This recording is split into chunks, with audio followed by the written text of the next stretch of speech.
Nous, on était vieux avant même d'être jeunes, raison pour laquelle certains dealèrent de la drogue.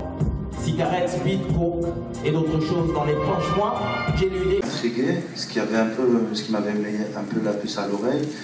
Bon, moi je suis rentré déjà septembre 2010, ça veut dire bien avant le déclenchement des émeutes. Mais quand les émeutes ont éclaté, j'étais vraiment très surpris un peu par le traitement médiatique des émeutes. Ça veut dire, je trouvais un peu la presse partisane, quoi. Ça veut dire que je trouvais que c'était un peu divisé en deux, entre ceux qui disaient que c'était des voyous qui sortaient dehors pour brûler nos villes, et l'autre partie qui disait que ça allait être la révolution. Et moi j'étais parti le premier jour à Babloued pour vérifier, pour voir un peu ce qui s'est passé.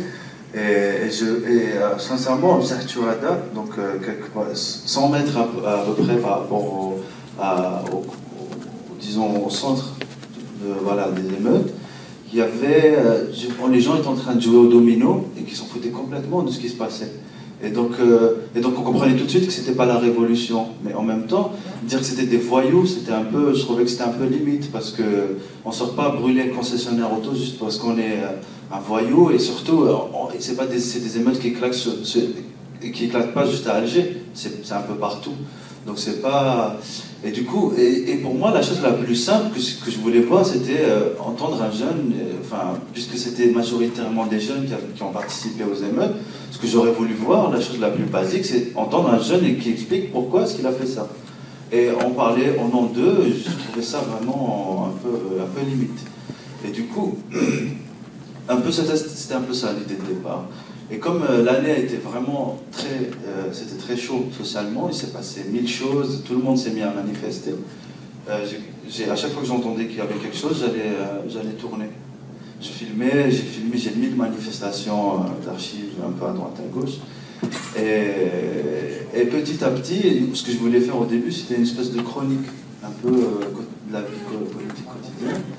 Et plus j'ai commencé à faire le film, et plus j'ai compris que j'étais en train de faire un film sur moi qui revient et qui regarde ces événements.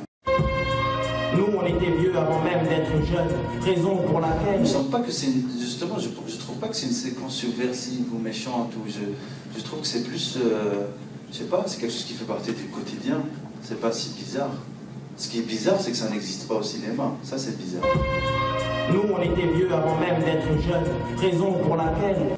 Comment donner la parole, ou comment espérer, comment mettre de l'espoir dans ces jeunes qu'on voit dans les caves? C'est ça que je trouve extrêmement pessimiste. Nous, on était vieux avant même d'être jeunes, raison pour laquelle certains... Et moi, c'est ce qui m'a toujours intéressé dans le cinéma, c'est comment ramener la rue ici. Ramener la rue et la projeter ici.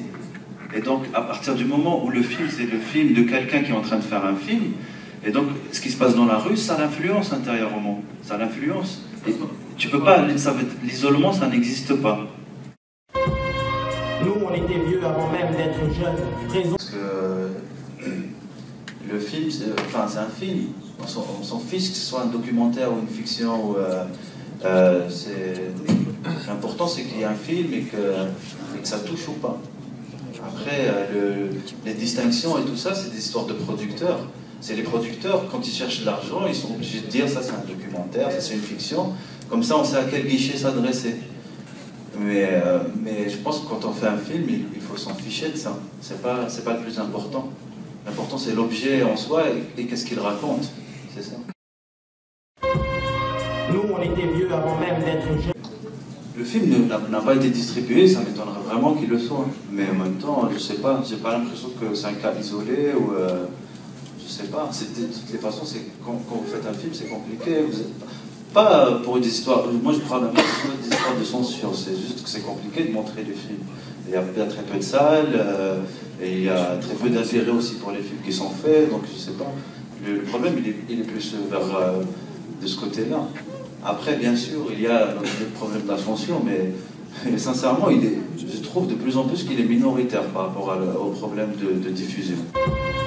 Nous, on était vieux avant même d'être jeunes, raison pour la... Avec des copains, et qu'on entend les informations, ça c'est le 6 janvier. Et les manifestations, ça arrive plus en février. Et d'ailleurs, moi je pense que c'est pas un hasard une des raisons une des choses qui m'avait aussi troublé pendant les manifestations de février, d'abord, c'est que la première grosse manif, le premier gros appel, est fait pour le 12 février. Ça veut dire un mois après les émeutes. Et quand il y a eu les émeutes, aucun parti politique n'a soutenu les émeutes ou dire que ce n'était pas une histoire de sucre ou de huile. Il y a un malaise qui est beaucoup plus profond que ça.